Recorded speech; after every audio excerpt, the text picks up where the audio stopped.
Alright, so what I'm going to do is replace the screen. It's really easy. The first thing you need a real small Phillips head screwdriver.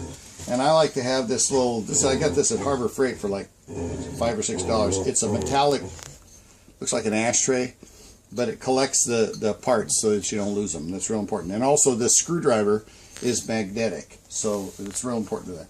Okay, so this is really easy to do. We're going to just try to gently find the seam right here and sort of pry away at the front part, and it will literally pop off.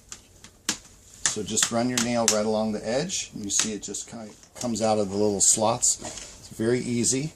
Be gentle and slide your hands down the sides and then open it up all the way so that the hinges come off the front and you're good to go. That's the front part that comes across. Now the only thing you need a screwdriver for, there are 4 screws. 1, 2, 3, and 4. So we're just going to take those out. This is actually sort of held in place by a couple of pins that I'll show you about in a second. So notice how I'm doing that to try to not lose those screws. Okay, and now right here beside this, you'll notice there's 2 holes in this bracket. The hole to the right is a sort of a setting pin where you're going to set the new screen in so that it's in place correctly, so that you don't have to hold it in place.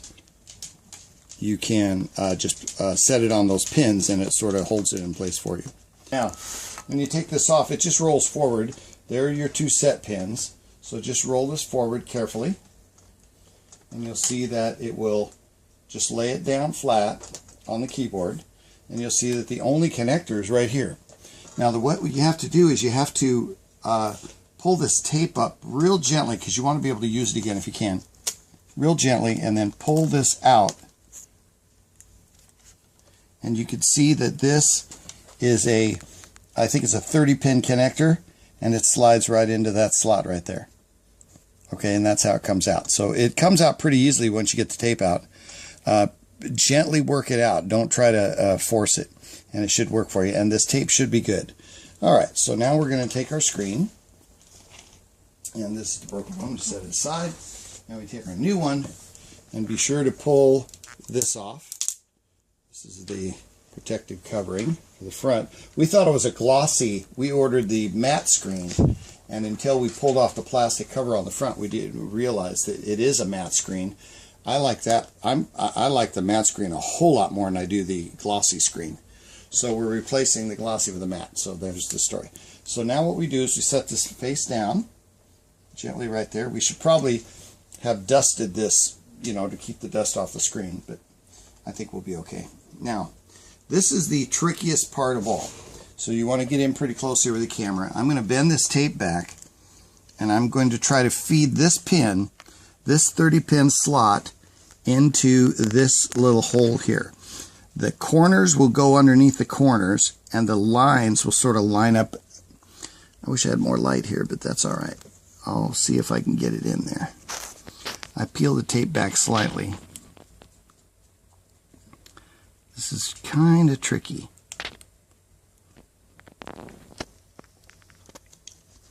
You can see how this is kind of nasty to try to get both ends in. Alright, so if you push it kind of down on the thing and then slide it forward, you see this side's in now, but this side is not. So we're going to try to make sure that that's in. Oh, there we go. I got it in, and now you press it to where the little lines, which are sort of wires, they disappear into the unit. Push it very firmly so it's all the way in.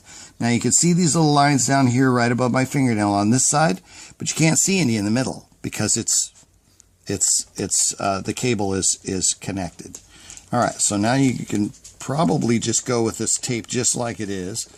If I wanted to, I could put a new strip across here to keep it tight, but I don't think it's going to be a problem because you're going to cinch it up against the frame.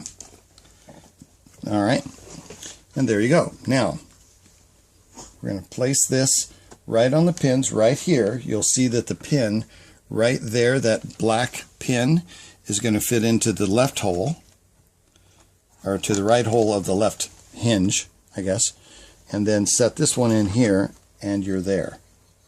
Okay. I think it's probably important to keep this wire underneath rather than on top.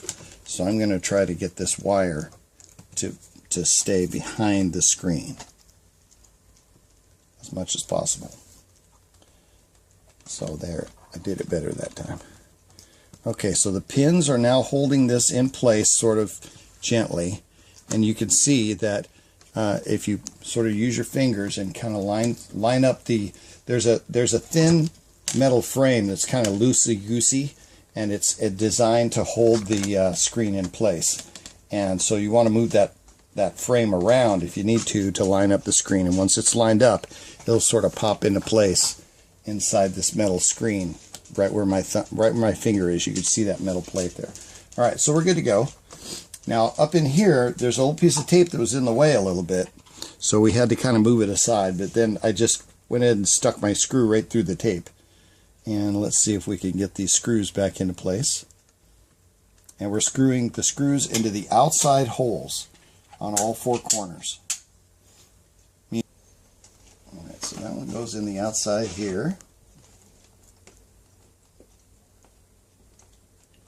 And I'm not tightening these down all the way till I get them all started, and then I'll go back. I want to make sure they're all lined up right. And the last thing that you have to do, this is pretty simple, is take your screen, the cover, and when you put this back in, I recommend a little technique here. We got to fold it all the way down as far as it'll go and then make sure that these get into the hinges, find their way into the holes. And then when you put this together, it sort of like comes in from the top. See this little notch right here by my finger? You have to kind of get above that and come down on the unit, and then it pops into place.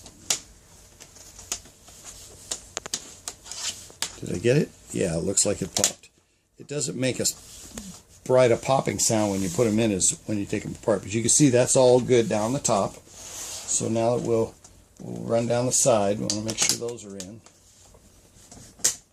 And you can hear that popping sound as the little interlocking pieces grabbing onto the screen.